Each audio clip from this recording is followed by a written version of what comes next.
Selamat sejahtera. Hari ini saya akan bentangkan tentang sejarah kedatangan orang Cina ke Lanyang, Tanah Melayu zaman kolonial British 1840 hingga 1940.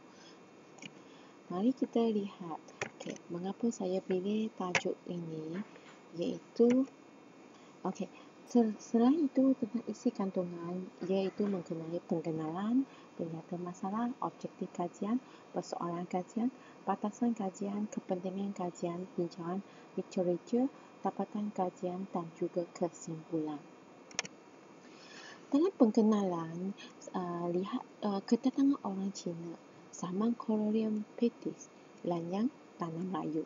Menurut kajian tesis Khairi bin Arifin 2009 menyatakan bahawa dasar kolonial British telah menarik minat beramai-ramai orang Cina ke Lanyang, Tanah Melayu. Untuk pengetahuan anda semua, Lanyang juga terkenal sebagai Tanah Melayu, iaitu di selatan China. Menurut Tan Yau Suan 2005, orang Cina dari wilayah contohnya Fukien, Guangxi, Guangdong dan Pulau Hainan mencari rezeki di Lanyang, iaitu Tanah Melayu kita. Penyataan masalah lihat dua, iaitu kedatangan orang Cina ke Lanyang, Tanah Melayu mendapat kehidupan yang lebih baik daripada negara asal tanah besar Cina. Zaman kolonial British, pihak kerajaan kolonial British campur tangan dalam memberi galakan secara tidak langsung yang aktif dan mengalu-alu kedatangan orang Cina dengan menyediakan peluang pekerjaan yang begitu banyak berbanding di asal tanah besar China mereka. Untuk objektif kajian terdapat dua, iaitu mengkaji latar belakang kedatangan orang Cina ke Lanyang, Tanah Melayu pada zaman kolonial British 1840 hingga 1940. Yang kedua iaitu menganalisis dasar pihak kerajaan kolonial British terhadap kedatangan orang Cina ke Lanyang, Tanah Melayu pada zaman kolonial British 1840 hingga 1940. Untuk persoalan kajian iaitu bagaimanakah latar belakang kedatangan orang Cina ke Lanyang, Tanah Melayu pada zaman kolonial British 1840 hingga 1940. Apakah dasar yang seterusnya iaitu apakah dasar yang dilaksanakan oleh pihak kerajaan kolonial British yang mempengaruhi kedatangan orang Cina ke Lanyang, Tanah Melayu pada zaman kolonial British 1840 hingga 1940. Seterusnya kita lihat batasan kajian. Batasan kajian terlihat dengan kedatangan orang Cina. Untuk kajian ini, saya hanya melihat tentang bahawa kedatangan orang Cina sahaja. Di mana? Di Lanyang, Tanah Melayu, iaitu Malaysia sekarang, Malaysia kita. Dan juga pada zaman kolonial British, iaitu tempoh masa 1840 hingga 1940. Seterusnya, tentang kepentingan kajian ini, selain daripada melihat latar belakang kedatangan orang Cina, kajian ini juga merupakan satu panduan atau rujukan kepada generasi yang akan datang untuk melihat nenek moyang mereka, bagaimana asal unsur nenek moyang mereka atau latar belakang mereka datang ke Lanyang, Tanah Melayu kita.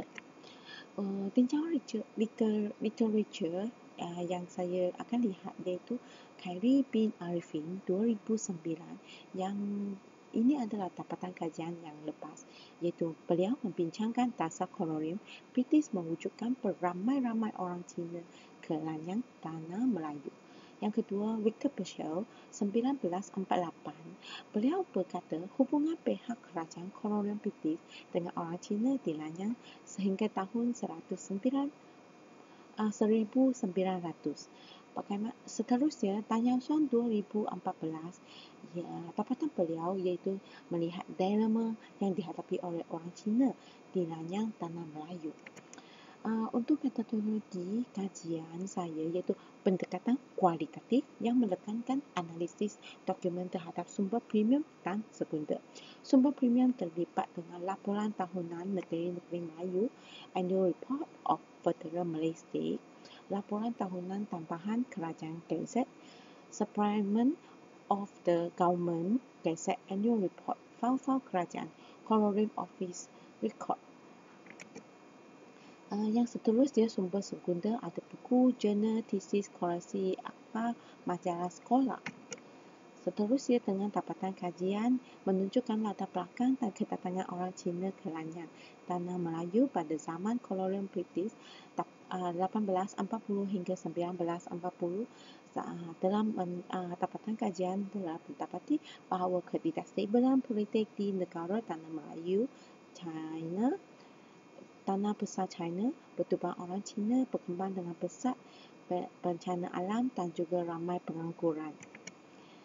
Dapatan kajian yang seterusnya iaitu dasar pihak kerajaan kolonial British terhadap kedatangan orang Cina ke Lanyang tanah Melayu pada zaman kolonial British 1840 hingga 1940, melihat dengan dasar British, peluang pekerjaan, sistem persendirian dan juga sistem tiket kredit. Untuk kesimpulannya, kedatangan orang Cina ke Lanyang tanah Melayu pada zaman kolonial British adalah mempengaruhi mereka menetap di Lanyang selain daripada mencari rezeki, dan juga dengan dasar British ke Lanyang yang begitu menggalakkan kedatangan orang Cina ke Lanyang. Sekian, terima kasih.